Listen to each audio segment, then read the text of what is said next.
Bonjour les amis, bienvenue pour une nouvelle mini critique. Alors avant de continuer cette vidéo, n'hésitez pas à aller voir ma chaîne secondaire Lucas Chapter 2. J'ai publié une nouvelle vidéo aujourd'hui. Alors, on commence avec une nouvelle critique du coup, qui est la critique d'un film d'horreur que j'ai vu hier soir, Death Note, et qui était pour ma part super. Maintenant, on passe à la mini critique. Alors déjà, on a une étrange entrée en matière, je trouve. Commencer par une musique et puis surtout la baston et tout, voilà. C'était un peu étrange pour ma part. Alors, comment le personnage principal a pensé à regarder dans sa mallette après pour y trouver du coup le bouquin Death Note? Comment il a pu savoir qu'il allait avoir quelque chose de nouveau dans sa mallette?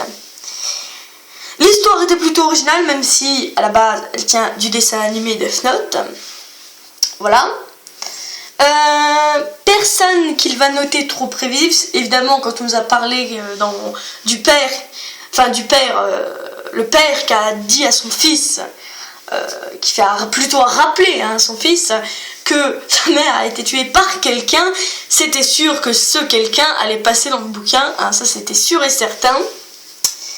Il y a des faux raccords au niveau du nom qu'il a inscrit. C'est-à-dire qu'à un moment donné, on nous dit que la dernière personne qu'il a notée, c'est je sais plus qui, alors que finalement...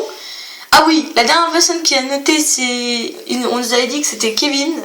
Non, je sais plus comment il s'appelait, l'autre, celui qui a été décapité. Alors que non, du coup, la dernière personne qui avait noté, c'était celui qui avait tué sa mère. Voilà. Le père flic est un peu con, hein, parce que bon, il a Kira, hein, du coup devant lui, et pour un flic il sait même pas le reconnaître quoi. Ça se voyait quand même qu'il était gêné quand on lui parlait de Kira quand même. La fin était plutôt stressante vu que son cœur devait s'arrêter de battre à minuit. J'ai bien aimé la fin, le fait qu'il ait tout prévu en avance, le light, et j'ai bien aimé aussi que le démon, je sais plus comment il s'appelle, on le voit jamais vraiment en fait, il soit toujours un peu dans l'obscurité, il a juste des gros pics dans le dos. Donc voilà, en l'occurrence c'est un bon film, donc je recommande Death Note.